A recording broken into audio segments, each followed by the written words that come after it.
கல்லூரி பேராசிரியர்கள் முன்பு சீமானாகவே மாறிய கல்லூரி மாணவர். இவரின் பேச்சை கேட்டு அங்கு உள்ள ஆசிரியர்கள் மட்டுமல்ல, கல்வித்துறை அமைச்சரே ஆடி போய் உள்ளார். தமிழ் படித்தால் வேலை கிடைக்குமா கேப்பா. இப்ப நீ காதுல வாங்கிட்டு போய்கிட்டே இரு. தமிழ் படித்தால் சோறு கிடைக்குமா போய்கிட்டே இரு. ஒரு நாள் சொல்லு, தமிழ் எங்களுக்கு சோறு அல்ல, தமிழ் எங்களுக்கு உயிர், தமிழ் எங்கள் முகம், தமிழ் எங்கள் அடையாளம், தமிழ் எங்கள் மானம், தமிழ் எங்கள் வீரம், தமிழ் எங்கள் வரலாறு, தமிழ் எங்கள் அறம். தமிழரசு வேலையும் சோறும் அல்ல, அது என் முகம், அது என் முகவரி, அது என் அடையாளம், அது என் பெருமை, அது என் வரலாறு, அது என் கலை, அது என் பண்பாடு, அது என் இலக்கியம், என் நாயின் நரம்பை ரத்தம் சதை எல்லாமும் எனக்கு என் தாய்மொழி தமிழ்தான்.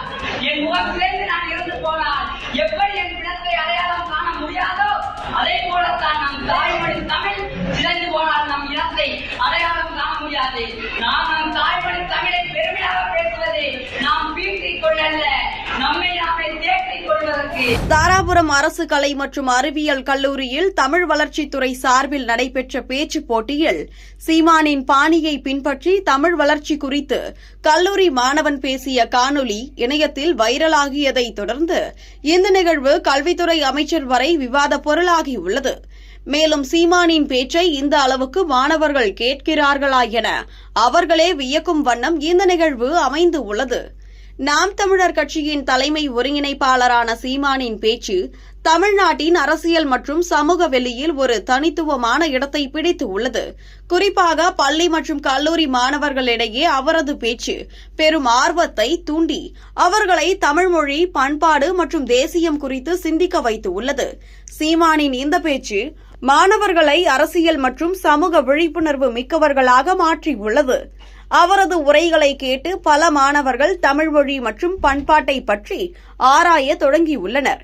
மாணவர்கள் பலர் தற்போது நாம் தமிழர் கட்சியில் இணைந்து வருகின்றனர். மேலும் அவரது பேச்சு மாணவர்களை தமிழ் தேசியத்தின் ஆதரவாளர்களாக மாற்றியுள்ளது.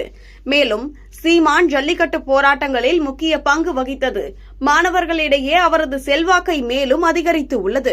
2017 மேலூர் அருகே நடந்த ஜல்லிக்கட்டு போட்டியில் அவர் தலைமையேற்றது மாணவர்களுக்கு அவரை ஒரு மக்கள் தலைவராக உணர வைத்தது.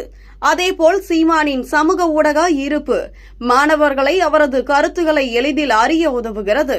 அவரது உரைகள் குறிப்பாக தமிழ்மொழி மற்றும் இன உரிமைகள் குறித்தவை மாணவர்களிடையே விவாதங்களை தூண்டி அவர்களை அரசியல் மற்றும் சமூக இயக்கங்களில் பங்கேற்க ஊக்குவிக்கின்றன. சீமானின் பேச்சுகளில் தமிழ்மொழியின் பெருமை மற்றும் அதன் முக்கியத்துவம் மையமாக இருக்கின்றன. அவர் தமிழ்மொழியை உலகின் தொன்மையான மொழி என்றும் தமிழர்களின் உயிர்நாடி என்றும் விவரிக்கிறார்.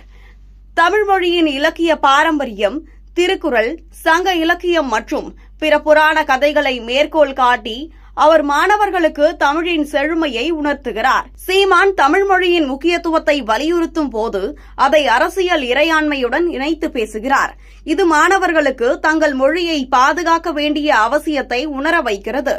அவர் முள்ளிவாய்க்கால் படுகொலை போன்ற வரலாற்று நிகழ்வுகளை மேற்கோள் காட்டி தமிழ் இன ஒற்றுமையை வலியுறுத்துவது மாணவர்களிடையே உணர்ச்சி மற்றும் அரசியல் விழிப்புணர்வை ஏற்படுத்துகிறது.